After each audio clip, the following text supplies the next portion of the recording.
stretched out. Don't worry, I'm not going to make you get up, or request that you get up. So hello, thanks for sticking around for the second half of this. Avi, that was awesome. I haven't felt this stretched in a while. So, so for those of you who don't know me, maybe asking, who is this? I'm JD. I've been a Drupal PHP developer for about 6 years. I've been doing HTML since the 90s. I am one of the MidCamp organizers with Avi here. Help organize a Drupal Chicago meetup. And before this, I was a paramedic, an EMT, and a firefighter for about 10 years. Also, in case you've never spoken to me, I have mental illnesses. And I'm here to talk to you about mental health and wellness in tech. Primarily going to be focusing on people who work remotely, but it can be translated into a lot of in-office type things.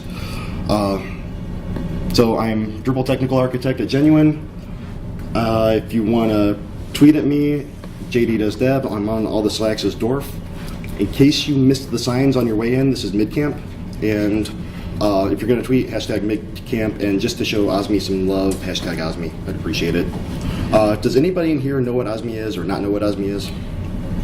I know what it is. You know what it is? That was a really odd way to phrase it, wasn't it? Everybody could raise your hands for that. So I'm going to start off with a few disclaimers. For one, I'm not a doctor. I'm not a mental health professional. I'm not here to give medical advice. I'm just here to kind of tell my story. I'm someone with mental illnesses, plural. And I've had some difficulties in the workplace and my personal life because of it, and a lot of it came from trying to figure out how to work remotely. It was difficult to go from working every day in an office, and then before that I was working 24 hours at a time on a shift every third day, and before that I don't remember because that was way too long ago. Other thing, it's okay to laugh. It's okay to laugh as long as you're not laughing to be insulting, as long as you're not laughing at somebody. But this is part of why I do this talk, is to erase the stigma around it, and part of it, erasing that stigma, is not be afraid to talk about it and not be afraid to laugh when something's funny. Also, there may be some naughty language, so I apologize ahead of time. I tend to swear sometimes without thinking about it, so just a heads up. Why do I do this talk? Well, remote work is hard for some people. Some people can do it just great. Some people can say, yes, I'm working from home, everything is sunshine and rainbows. It wasn't like that for me. But it's also a better option for a lot of people. So, I live in Indiana. My office is in Chicago, and we have an office in Boston. I don't have to commute every day. I come in maybe once a week, so I have a nice hybrid schedule. It's great. If I were to look for my kind of job in Indiana, where I live, it wouldn't happen. If remote wasn't an option, I'd probably still be on the ambulance. I probably never would have found my way into this field. So, remote work's great. In-office work, though, if you're introverted, like I am, it can be really difficult because there's not a lot of recharge time. If you're in an open office environment, especially when there's absolutely no place to get away, then you can't have that time to yourself where you just say, I've peopled too much, please just leave me be.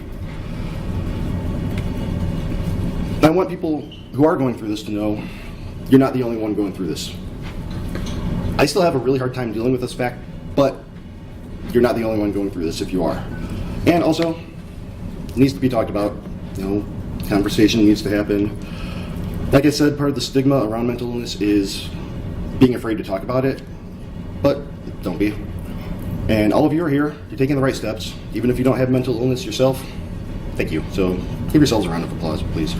Just for coming. Seriously, thank you for coming. Thanks, that was a much needed drink break. Okay, so why should you care about this? It's a big number.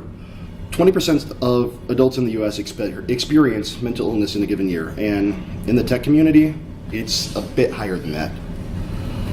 Why does it matter to me? I have mental illness. In case you haven't been listening for the last 5 minutes, I have mental illness, but I was in denial for a long time, suffering in silence.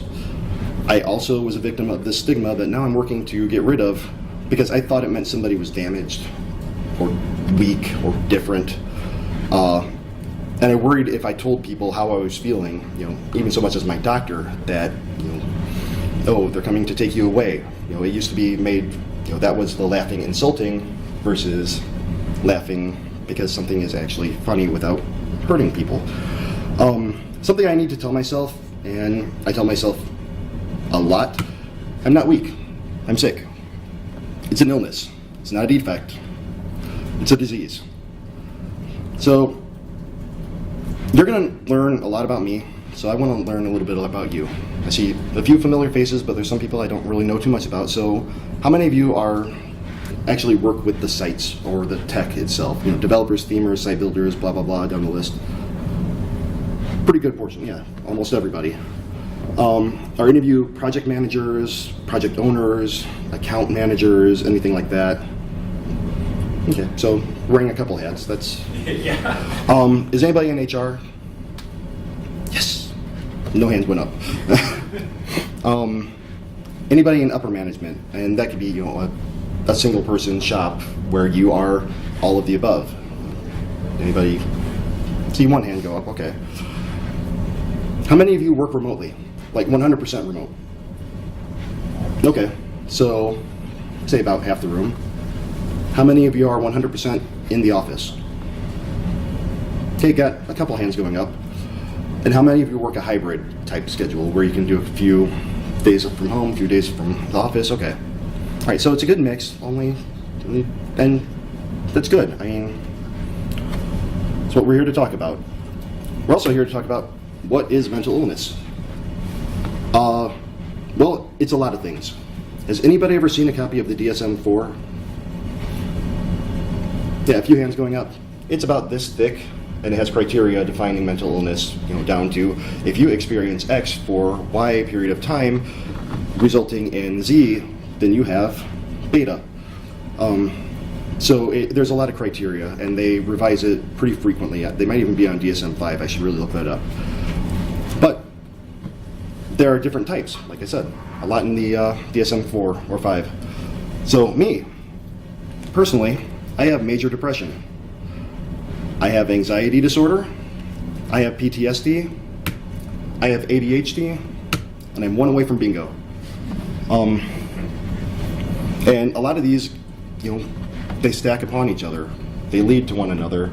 The ADHD could have some relationship to the PTSD happening early in my childhood. Anxiety related to that. Depression because I've got all the above. What are those though? Like I said, DSM-4, a lot of words. The very, very distilled version. Depression is a depressed mood most of the day, particularly in the morning sometimes, that are present every day for 2 weeks or more, at least 2 weeks. Anxiety is feelings of worry, anxiety, or fear that interfere with your daily activities. PTSD is characterized by failure to recover after witnessing or experiencing a terrifying event, something that sticks with you. The psychologist that I went to had a very good analogy for it. We all work with computers. We understand the difference between the storage and the RAM, where the RAM is more of your short-term memory that your CPU can just grab the stuff, kick it back and forth.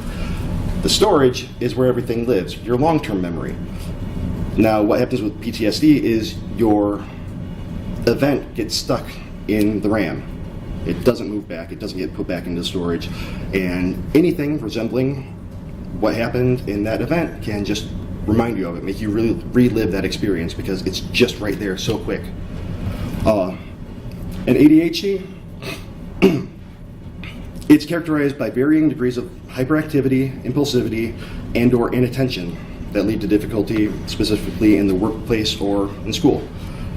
When I was a kid, this was looked at as being a bit off, just a strange kid, just need to go burn off some energy. I didn't get diagnosed with it until about a year ago, officially, finally. Somebody said, hey, I think you have this.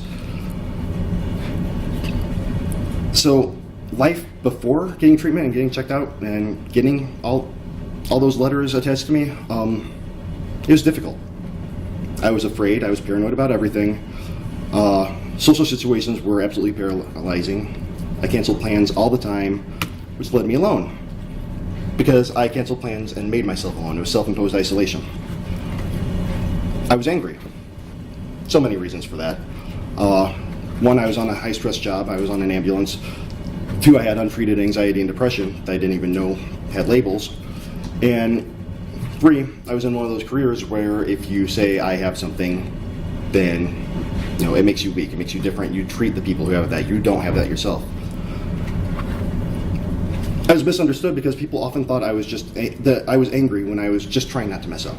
Get that deer in the headlights look, and apparently my deer in the headlights look is the same as I'm going to get you look, which really, that's never going through my head. But I did finally accept something is wrong, and this is hard for a lot of people. People don't get. I notice that people don't get as upset or angry about things as I do, and I kind of started thinking about it, and it was one of those situations where if everywhere you go smells like dog shit, maybe check your shoes. So this was the hardest part for me, but I got treatment. I do a lot of things, including take medication. Helps me through, and I start the conversation. I talk about it. I'm not afraid to talk about it. I don't mind talking about it. If you have questions, ask me about it. I'm no longer ashamed of what I have, obviously. I do have peaks and valleys still, but neither of them are too high or too low. There would be periods of time when I'd have the really high valleys that I could basically do anything for a very short period of time. But the other side of that was I would have valleys where I could do nothing for a very long period of time. So now I'm kind of more level and I can do most things for most of the time. My anxiety isn't quite as big. It still shows up, but not quite as bad. I'm more comfortable in social situations, obviously. I'm standing up here. I'm still pretty introverted, so after camp, I'm probably going to disappear into a hole for a few days and try to recover. But I don't have nearly as many anxiety attacks. Still happens. Still scared the hell out of me, but not as bad as it used to be. Also, I realized we're not alone. I was afraid to get treatment because I was afraid of the way people would view me because I felt I was the only one, but I'm not. We're not alone. So, these all pose some challenges to remote work and development. Challenges of working alone as someone with mental illness. So, remote and hybrid working, even in office working, offers a new set of challenges to people who aren't used to that. So, for those of you who work remotely, or even hybrid, what are some of the challenges you face? Isolation. Isolation? Okay. Getting off the couch. Big one, yeah. Also isolation. Also isolation, so that's two for isolation, definitely. A lot. Part of that isolation is like you're just kind of stuck in your head. Right, Right. Exactly. That makes it a little hard to get perspective on things. So I came up with my own list because I didn't know all of you, most of you, about 40 minutes ago. So I made my own, and honestly, a few of the same things. I'm glad we're on the same page here. Communication. I don't know about all of you, but working remotely, most of my communication is text-based. The voice inside my head reading that text-based communication often doesn't sound like the voice that they are trying to convey. Have you ever gotten a message from a coworker? Something along these lines? How do you read that? For me, I read that as a nasty, hey idiot, why the hell did you flurgle the Norflet like that? When in reality, after a little clarification, it's like, hey, this is interesting. I never saw it done like this. Why did you do it like that? Or what led you to this decision? It could be anything in there. So, but the way my mind works, it's, why, dude? What happened? Text-based communication is hard. And especially with remote work, it's difficult to build a rapport with your coworkers.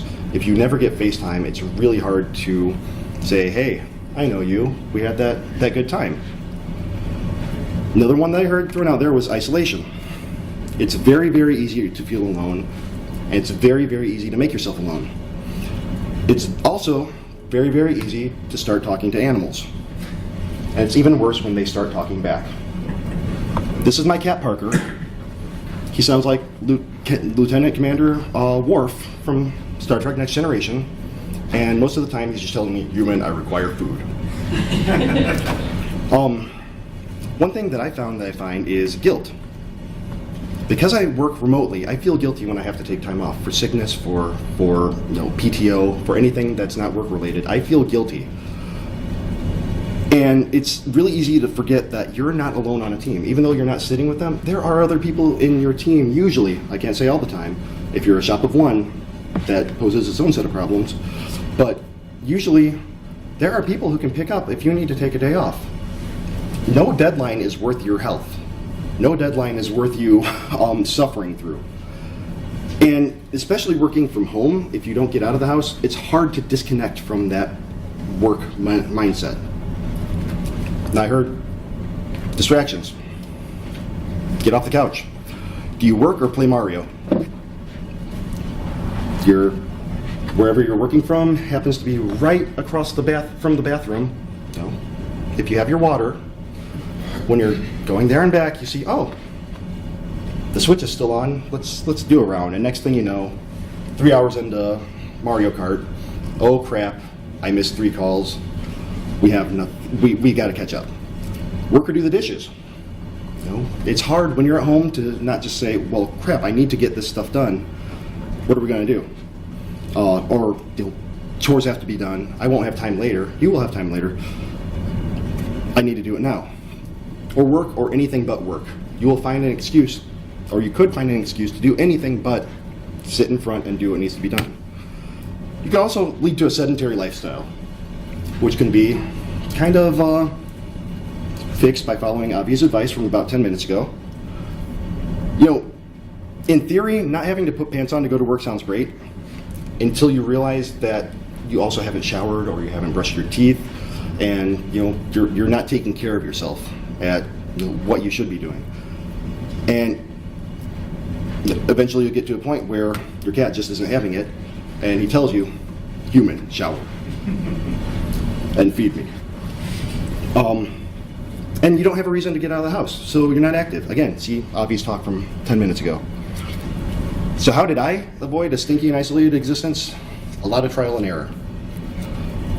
My second dev job was fully remote. Office was in Colorado. I went out there maybe 3 times. It was a complete culture shock for me. I didn't figure out a lot of these things for a long time after starting there. And this can be used for in-office as well. And here are some things that work for me. I'm not saying everything's going to work for everybody in the room, but I also have a couple suggestions for people who have to be in office as well. The sedentary lifestyle. Create a routine to at least simulate going to work. Get up, get out of bed, take a shower, brush your teeth, get dressed. It doesn't have to be full business attire, but at least put on some clothes. That gets you in the right frame of mind and makes you feel like you're going to work. If you're in the office, get away from your desk. Do the stretches. Stand up. Don't eat lunch at your desk every day. Distractions. If your home space allows, or where you're working from, set a dedicated workspace. Someplace that people know, any of your cohabitators, they know that you do not distract me when I'm here. And make sure they know and understand that you are working. You're not just hanging out, you're not playing video games. Some people I've heard put up something to signify work mode. Headphone rule, if I'm wearing these headphones, you don't talk to me, I don't exist. A light bulb, kind of like an on-air sign from a recording studio, just red lights on, leave me alone. If all else fails, you can lock a door or give a disapproving stare anytime somebody tries to talk to you. In office, you can use that headphone rule. It may take some time to get some of your non-technical coworkers to understand that headphones on, if you need me, Slack me. If you need me, then I'll answer if I'm not doing something. But I'm working. And if you're getting ready to go heads down, give your coworkers a heads up. Hey, if I don't answer, this is why. Guilt. This was a really big one for me. Just because you can work remotely and work from home doesn't mean you have to be working all the time. You could put the laptop down, you could close it. And when you need time off, take it. Your company will understand. That's why you have sick time and PTO. And when you do take time off, take time off. Put the laptop down. You're at that time, you're being paid to not work.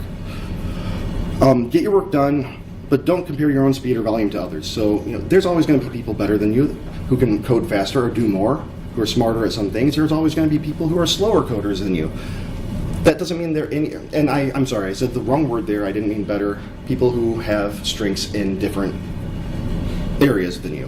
Not necessarily better or worse. People have different strengths, and they may go at a different velocity than you.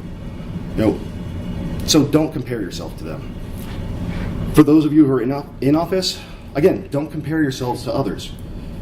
Just because you see somebody, I don't know if any of you have Slack channels or anything that have Git commit messages that just pop up, and you've got somebody who's commit, but when you look into it, it's like added period, removed white space on each one of those.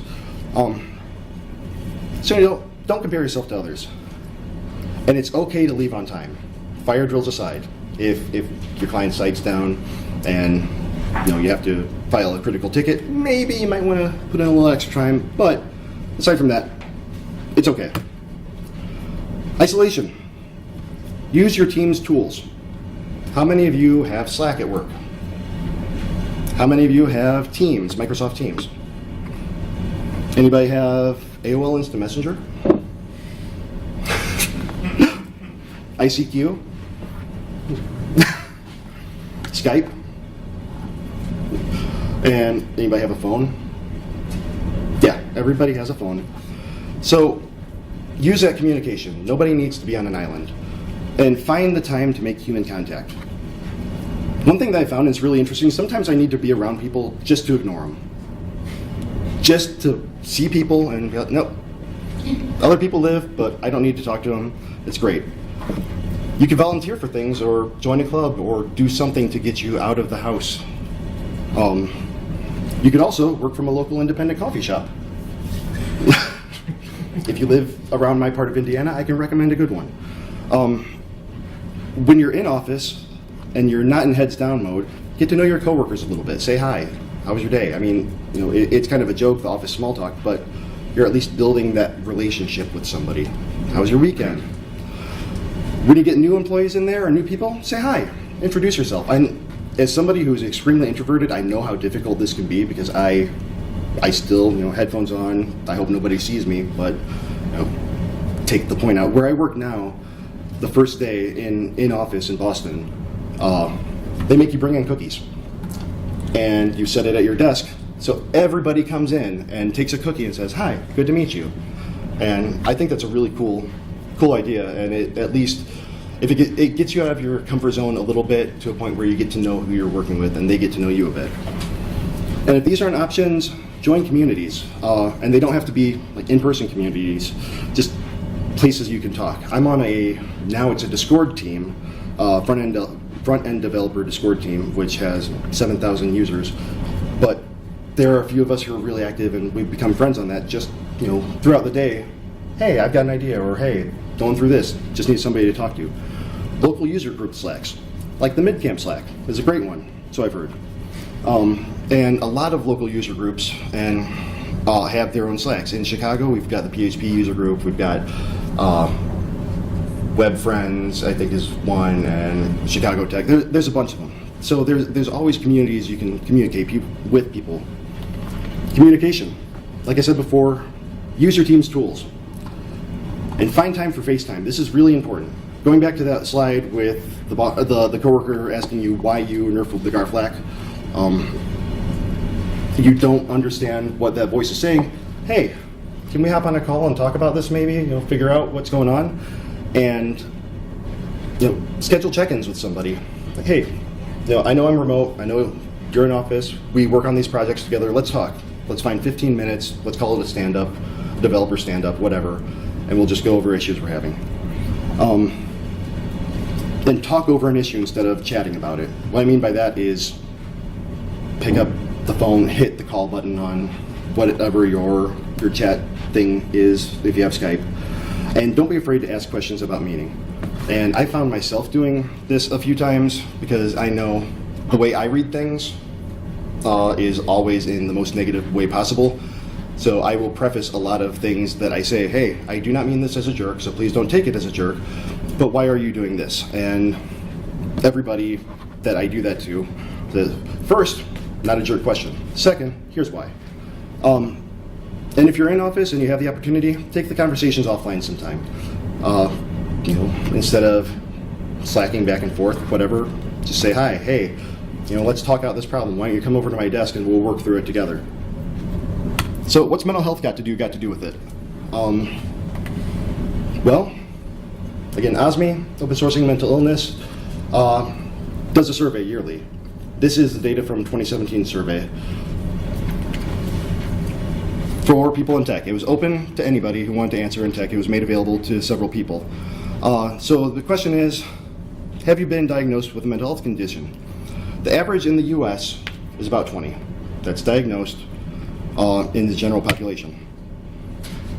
Yes, for tech, diagnosis is 42%. Pretty high number.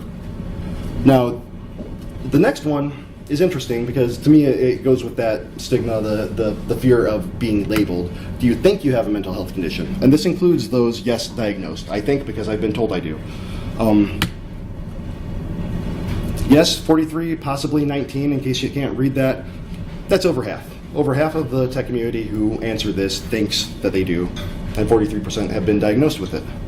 That's a lot. Those of us with mental illness, we handle things very differently. And a lot of us have a hard time breaking out of the isolation because it's comfortable, or at least it seems that way because we know ourselves and we're fine with that. But anxiety plus text-based communication equals a lot of oh shit moments of what do they mean by that? What did I mean by that? You went over.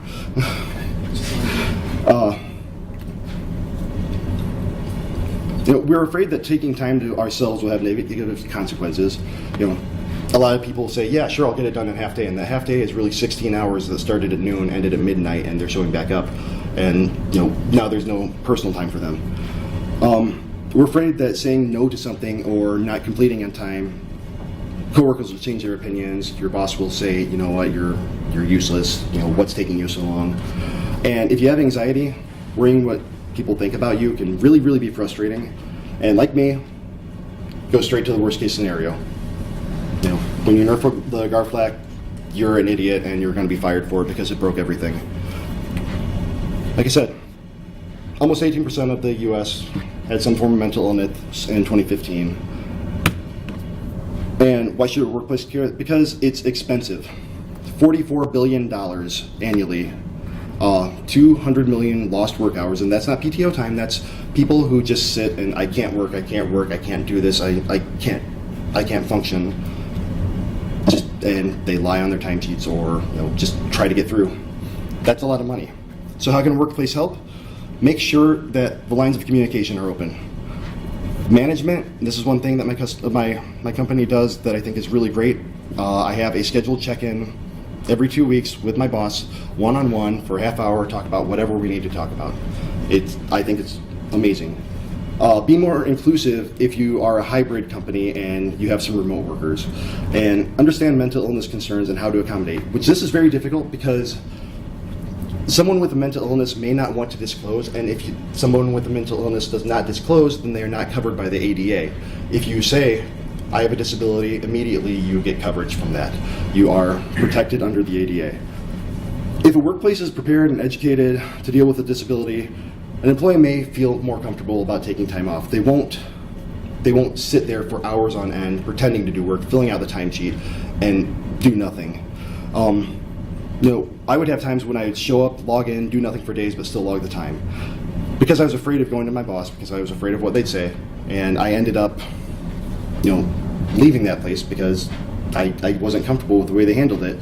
But if I would have just said, hey, I need a day, I need an afternoon, recharge for 4 hours, recharge for 8 hours, suddenly I have 32 billable hours more than what I'm lying about.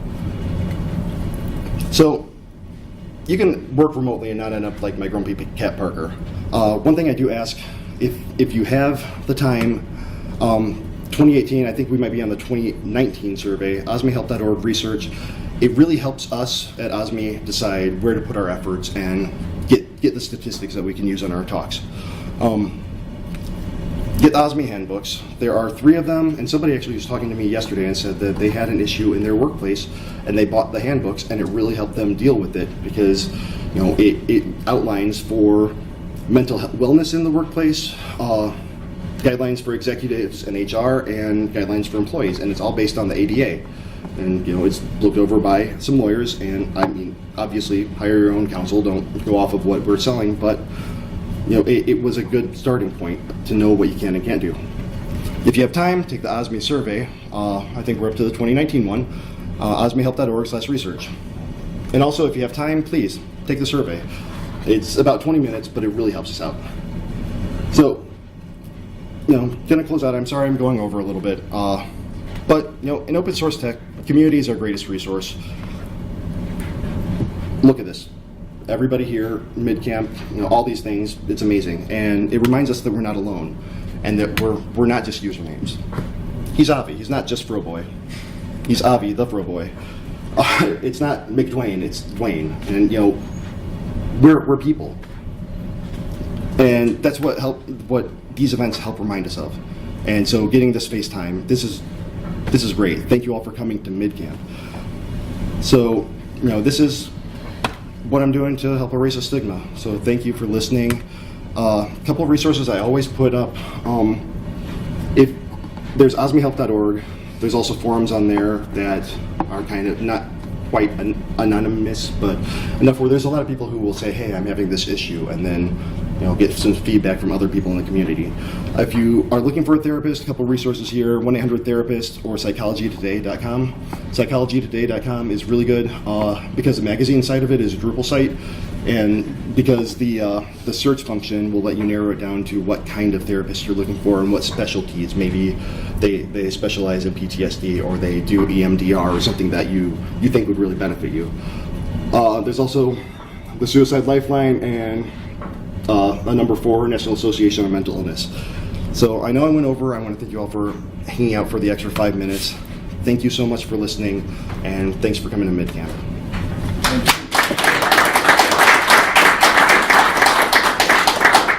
If you have any questions, I'll be around, but I'm not going to take up this room any longer than we already have.